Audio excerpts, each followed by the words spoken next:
السلام عليكم ورحمة الله وبركاته. الحمد لله رب العالمين وبه نستعين. أشهد أن لا إله إلا الله وأشهد أن محمدا عبده ورسوله. أما بعد، أساتذتنا الكرام وضيوف الحفلة وإخواني في الله، موضوعي في هذه الحفلة المباركة أوصاف عذاب النار. معاشر المؤمنين، النار ستوة الجبار، وبطشة المنتقم القهار، ودار المستكبرين الأشرار، ومثوى المنافقين والفجار، ومستقر المشركين والكفار. هي حسبهم وبئس القرار. إنها جهنم الهاوية، وما أدراك ما هي، نار حامية. إنها جهنم الحطمة، وما أدراك ما الحطمة، نار الله الموقدة. إنها جهنم التي يكذب بها المجرمون، خالدين فيها أبدا، لا يجدون وليا ولا نصيرا.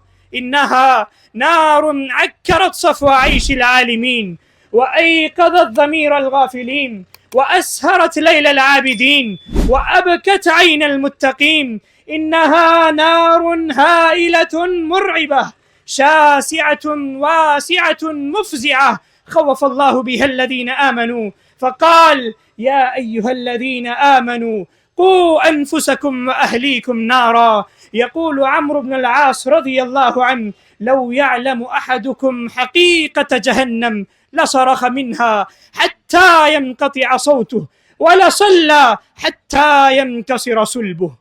يا لهول ما أعده الجبار لأهل النار. إنا أعتدنا للكافرين سلاسل وأغلالا وسعيرا.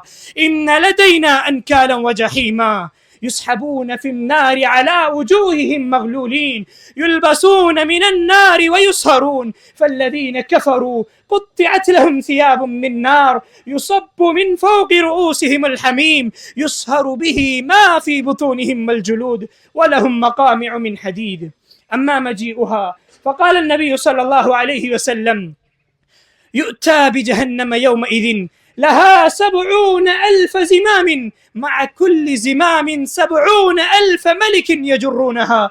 أما أبوابها، فقال تعالى: لها 7 أبواب، لكل باب منهم جزء مقسوم. أما خزنتها، فقال جل وعلا: عليها ملائكة غلاظ شداد لا يعصون الله ما أمرهم ويفعلون ما يؤمرون. أما طعامها، فاستمع إلى قول خالقها: إن شجرة الزقوم طعام الأثيم، كالمهل يغلي في البطون كغلي الحميم. أما شرابها، فاستمع إلى ما يقول ربنا وخالقنا: وإن يستغيثوا يغاثوا بماء كالمهل يشوي الوجوه، بئس الشراب وساءت مرتفقا. أما سلاسلها وأغلالها، فاستمع إلى وصفها: ثم في سلسلة ذرعها 70 ذراعا فاسلكوه. أما حرها، فعن أبي هريرة رضي الله عنه أن رسول الله صلى الله عليه وسلم قال: ناركم هذه جزء من 70 جزءا من نار جهنم. أما صوتها، فقال: إذا رأتهم من مكان بعيد سمعوا لها تغيظا وزفيرا.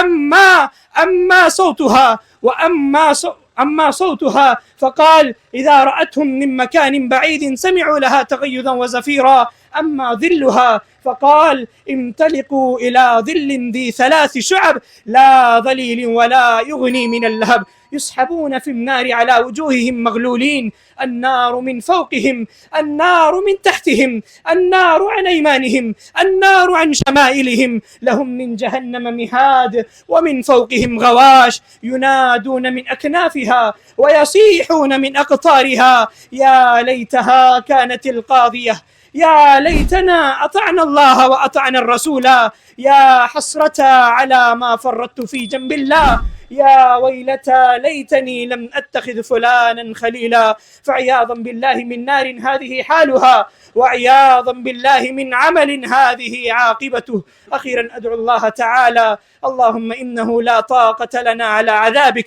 ولا صبر لنا على عقابك، فاغفر لنا ربنا واصرف عنا عذاب جهنم إن عذابها كان غراما. آمين. وآخر دعوانا أن الحمد لله رب العالمين، والسلام عليكم ورحمة الله وبركاته.